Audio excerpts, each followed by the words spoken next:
Chapter 3, Basic Sonar Echo Return Shapes. By now you have familiarized yourself with the Settings tab on your Humminbird Helix. Only through actual and regular use will the angler become familiar with the unit and its capabilities. An angler must learn to use the unit in order to locate fish. With practice and experience, the user will develop skills necessary to interpret the sonar echo returns accurately and quickly. With time, the interpretation will become second nature. The following is a short, concise mini-course in echo return reading and understanding. I would suggest that anglers wanting to get the most from their units hire a qualified and experienced fishing guide or instructor to teach them. Find a guide that uses the same or similar Humminbird unit as you. Professional guides such as myself will book time with a client on the client's boat so that their unit can be tuned in real time on the water. Sonar echo returns. When the sonar strikes an object, the echo returns to the unit and is then depicted on the screen as a shape the echo struck. The arc will be shown in colors available for the specific color palette the angler has chosen. The fish's size, shape, and density will all affect the echo return's color. Using Switchfire on max mode will also alter the color of the arc. Along the right side of the 2D only sonar screen is a color bar. The color bar lists all the colors in a chosen palette. The hardest return color will be listed at the top and the softest at the bottom. It's very important to use this scale when evaluating echo returns. It will assist anglers to determine the composition of sonar echo. On this chosen color palette, light blue is a soft return and red indicated a harder return. In this case, the arc is the fish's back. The yellow, green, and the red are harder as they indicate the firmer portion of the fish. Not all fish will present the same or similar shape or style arc. Anglers must learn to develop the necessary skills to interpret a variety of echo return images. We will look at some common game fish here. Temperate bass, stripers, hybrids, and white bass produce a mild arc. Larger fish, which are thicker, denser, and have more width, will often have a very dense color in the center of the arc. Crappie, like their body shape, often produce a higher arc with starting and ending arc points closer together. This is on page 37.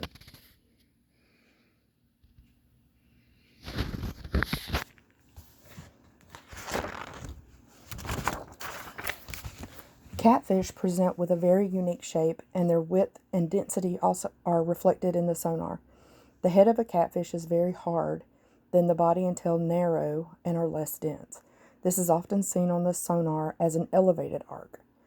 The head will return a wider shape and with more dense coloring.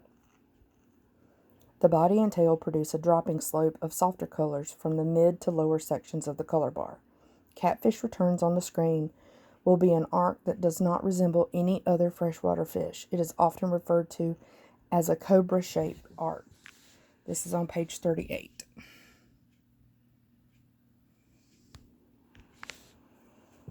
Bait schools, also referred to as bait balls, are not usually thought of as individual arches. Most consider a bait ball to appear as a cloud of color with an irregular shape.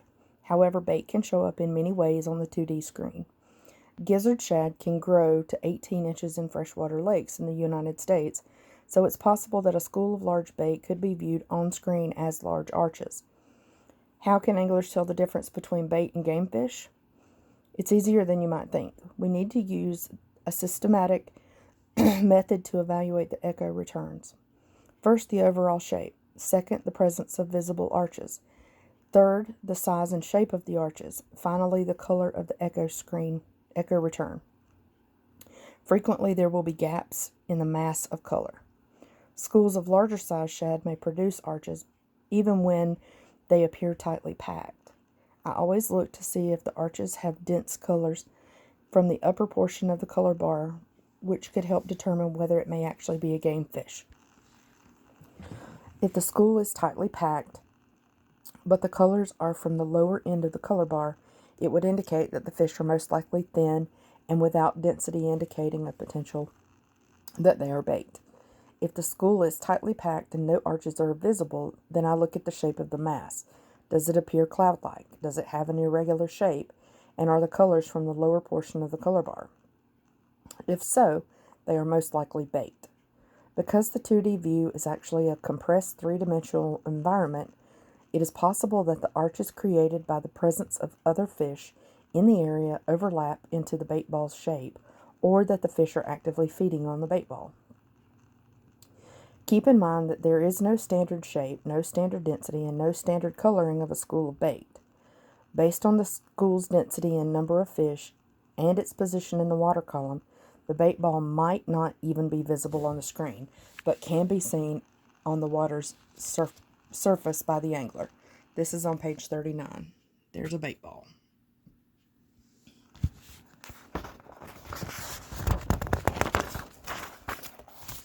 Environment subsurface. The subsurface for the body of water being fished is often a fairly firm surface. As such, the colors shown on the screen will be the harder density section of the color palette the user has chosen. We'll continue with the color red representing the hardest density objects. The subsurface or bottom of the body of water may present in numerous ways as well. Soft bottom compromised of silt will be present in the yellow to orange range. Factors include the thickness of the silt and the composition of the water bottom below the silt. Subsurface compromised to hard packed clay, mud, or rock will present in a stronger red color. The thickness of the band of red may vary based on the thickness of the material and the setting on the sonar. When setting up your sonar, it may be helpful when possible to bounce a heavy lure off the bottom to aid in determining the type of bottom present. The user can then adjust the sensitivity of the unit to reflect the type bottom present. For a hard rocky bottom, the user can increase sensitivity until the 2D sonar allows the bottom as a color from the upper end of the color palette. This is on page 40.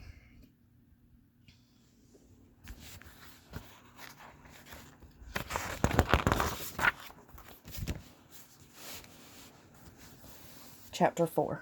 Two-dimensional compression of a three-dimensional environment. Learning to read the sonar can be confusing and frustrating. The world exists as a 3D object. A body of water is very much 3D. Like a box, the lake has limits. The water's surface, the top, the lake bottom being the bottom, and the shoreline being the walls of the box. In the illustration below, we see a simplified box-shaped lake. Page 41.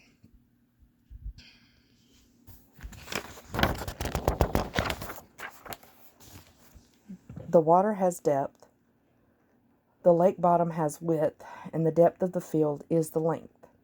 These are the three components that create 3D objects.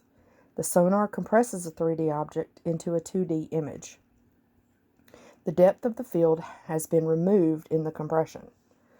On the following page, we have an illustration of a lake with 6 arches representing 6 fish. While the angler may see several arches overlapping on the screen, giving the appearance that the arches are in close proximity to each other, in reality, the arches could be quite far apart. The image has been pressed flat, so everything on the screen appears in close proximity. What might appear as a school of fish may in reality be several fish swimming in near proximity where the images have been compressed, and are now overlapping. In the following illustration, we see 6 arches in a 3D lake.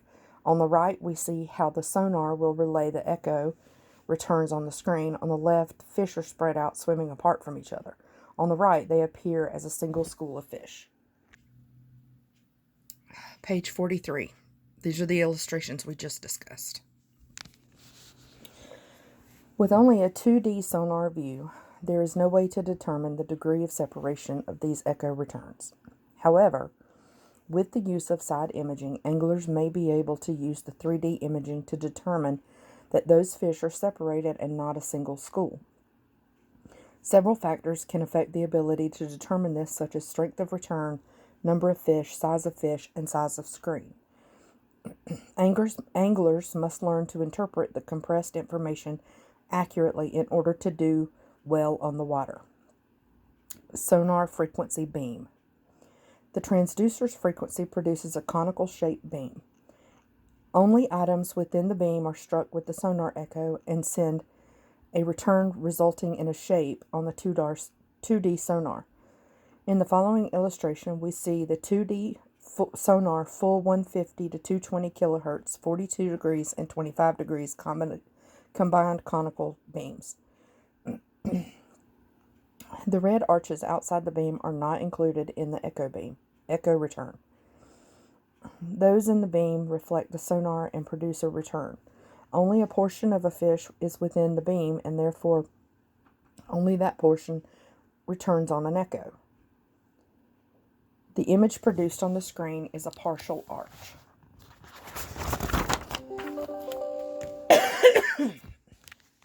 Page 41.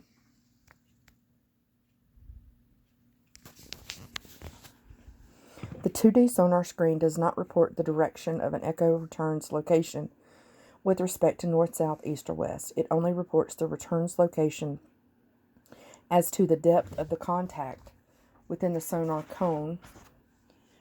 With 2D sonar, there is no way to tell on what side of the boat it is located.